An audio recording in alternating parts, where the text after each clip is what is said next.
دامت برکاتہم العالیہ، جن کو اللہ نے بڑی صلاحیتوں سے نوازا ہے اور الحمدللہ چاروں سلسلوں سے اللہ نے نسبت بھی عطا فرمائی ہے۔ جو ہماری خانگاہی نسبت ہے، اس خانگاہی نسبت کے چاروں حضرات کے اکابرین نے حضرت پر اعتماد فرمایا، علماء کرام کا اعتماد ہے۔ بلا تاخیر حضرت مکرم حضرت مفتی عبدالواحد قریشی دامت برکاتہم العالیہ ملتمس ہوں گے۔ آپ حضرات توجہ دھیان سے سماعت فرمائیں۔ السلام علیکم ورحمۃ اللہ وبرکاتہ۔ ان الحمد للہ نحمده ونستعینه ونستغفره ونعوذ باللہ من شرور انفسنا ومن سیئات اعمالنا، من يهده الله فلا مضل له ومن يضلله فلا هادي له۔ قال الله تبارك وتعالى: فذكر بالقرآن من يخاف وعيد۔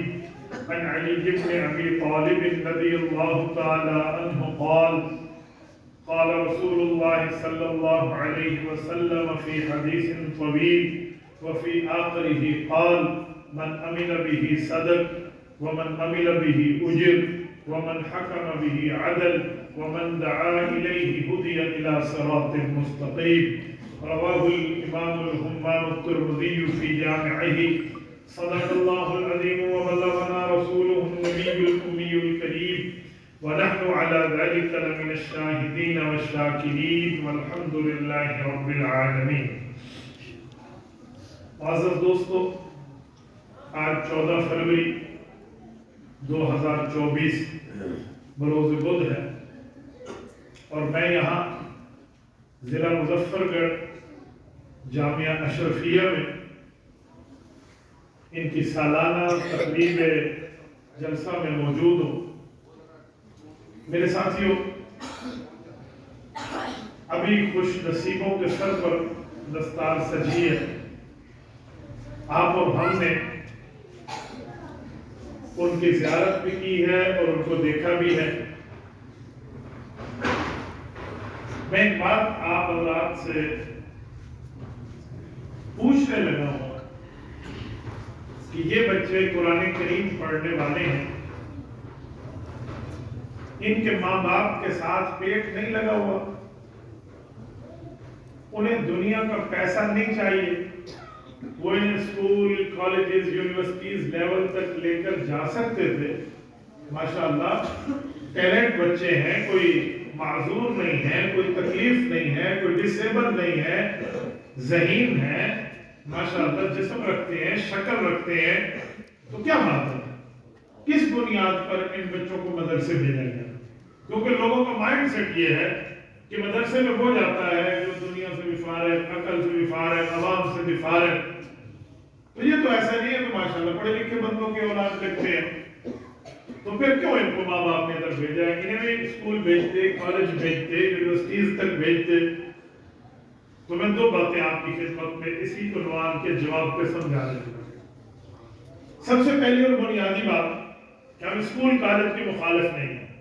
ان نے قرآن کریم پڑھا ہے، یہ عالم بنیں گے، اسکول کالج کے ساتھ پڑھیں، ہمیں اس پر انکار نہیں ہے۔ ہم نے بھی یونیورسٹی لیول تک پڑھا ہے اور ٹاپ کر کے پڑھا ہے، ہمیں قرآن دنیاوی تعلیم سے نہیں ہو۔ لیکن ہم ایک بات کہتے ہیں کہ ہمارے دل میں اپنے نبی کی قربانی کا احساس ہے، جس کی وجہ سے یہ بچے یہاں مدرسے میں آئے۔ آپ کہیں کہ کیا مطلب؟ حضور پاک علیہ الصلوۃ والسلام کی قربانی کا احساس اسکول کالج والوں کے دل میں نہیں ہے؟ وہ کوئی مسلمان نہیں ہے، ان پہ آپ کفر کا فتویٰ لگا رہے ہیں؟ ایسا تو کچھ بھی نہیں ہے۔ میں نے تو کوئی اسکول کالج پہ کفر کا فتویٰ نہیں لگایا، لیکن میں ایک احساس کی بات کر رہا ہوں۔ آپ کہیں گے کیسا احساس؟ اب میں احساس پیش کرتا ہوں۔ قرآن کریم آسمان سے اترتا تھا تو نبی پاک صلی اللہ علیہ وسلم صرف اسے یاد نہیں فرماتے، اس کے یاد کرنے میں، اس کے وصول کرنے میں تعجیل فرماتے، جلدی فرماتے۔ آپ کہیں گے کیسے؟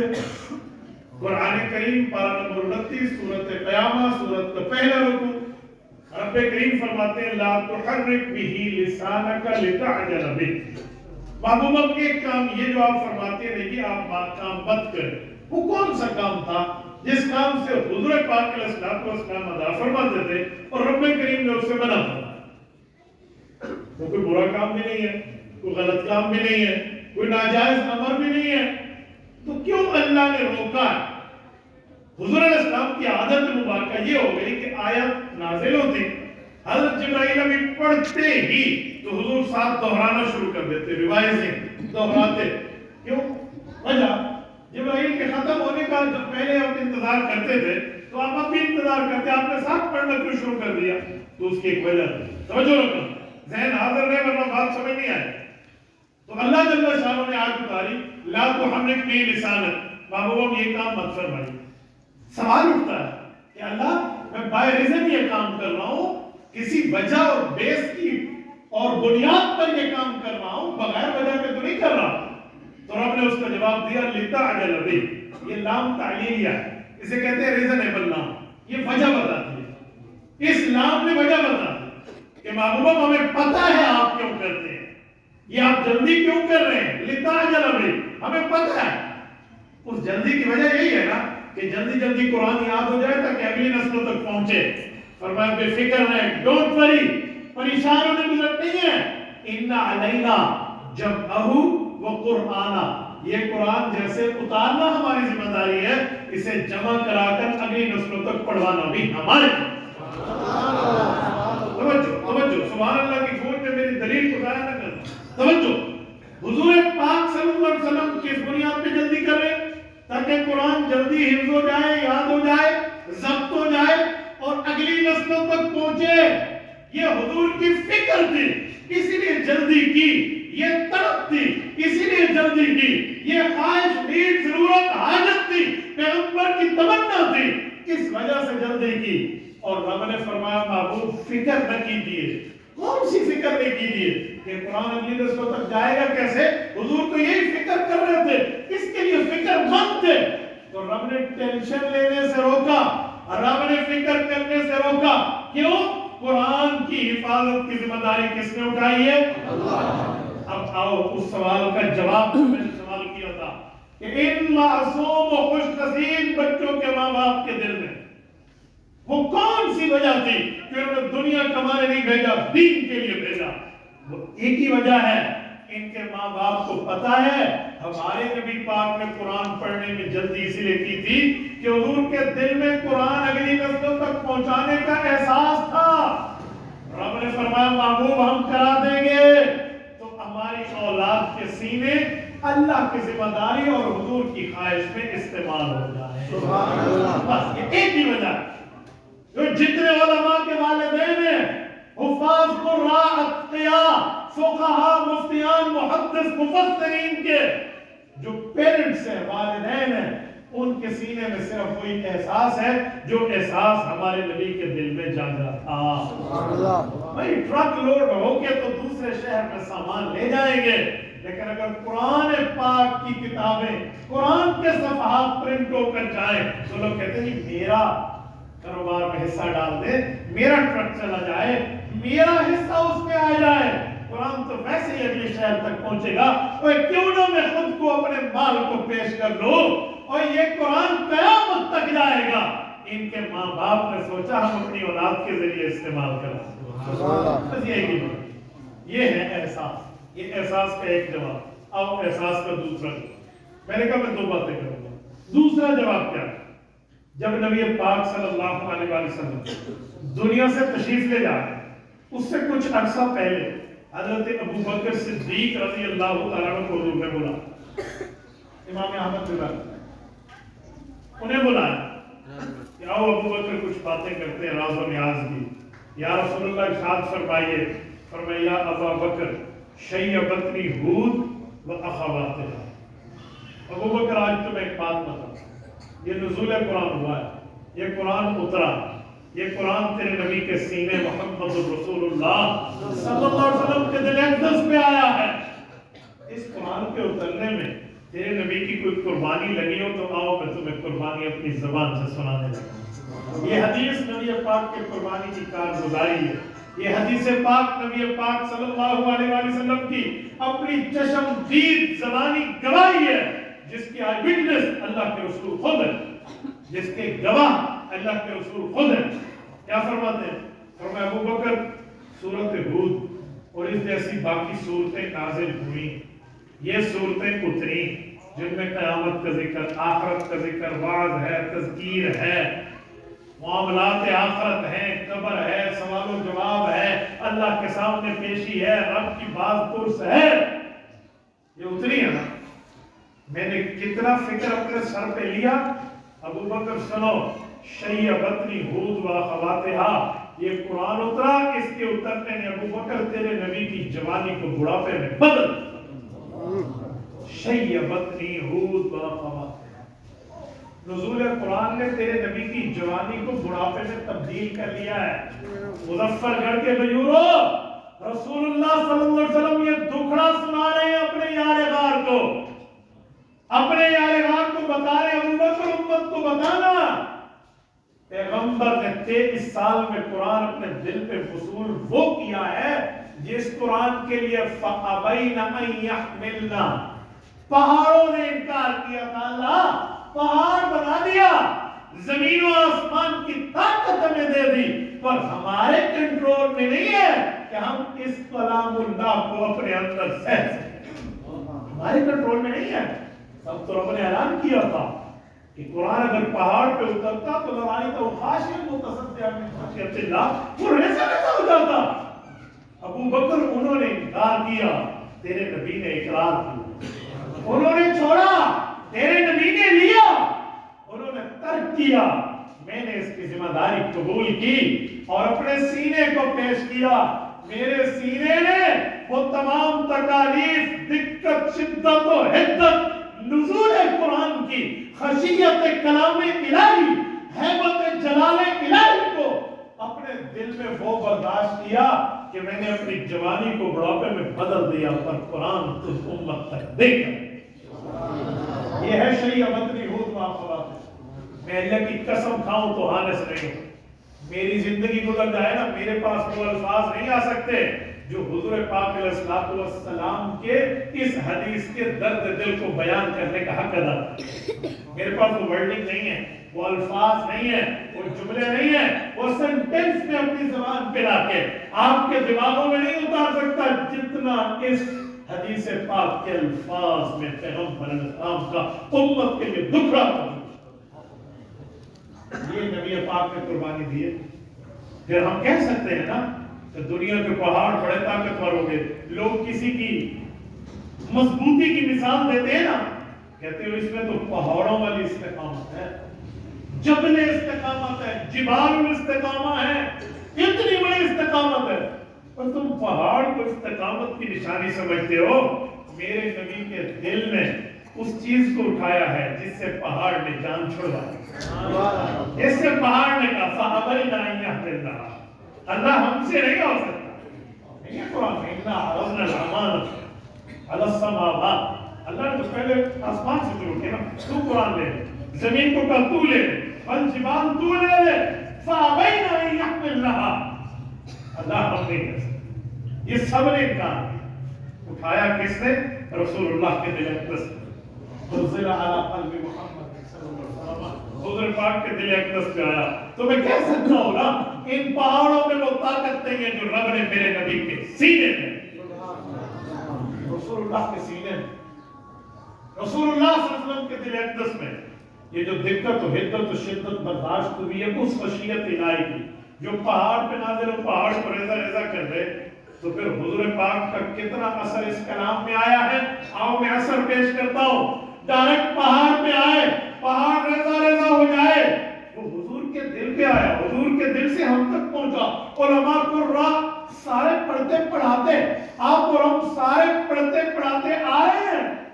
ہمارے دلوں کو تو تکلیف نہیں ہوتی، ہمارا ہارٹ اٹیک تو نہیں ہوتا، ہمارے تو سینے میں کوئی تکلیف نہیں ہے قرآن پڑھنے کے بعد. بلکہ قرآن تو بطور شفا ہے، ہمارے بطور صحت ہے. وَنُنَزِّلُ مِنَ الْقُرْآنِ مَا هُوَ الشِّفَاءُ، یہاں تو صحت، ہیلتھ مل رہی ہے. تو بھائی وہاں پر تو تکلیف ہو جاتی، ہمیں تو کوئی تکلیف نہیں ہوتی. کیوں؟ میں کہتا ہوں جی قرآن ڈائریکٹ آتا تو ہم تو اڑ چکے ہوتے.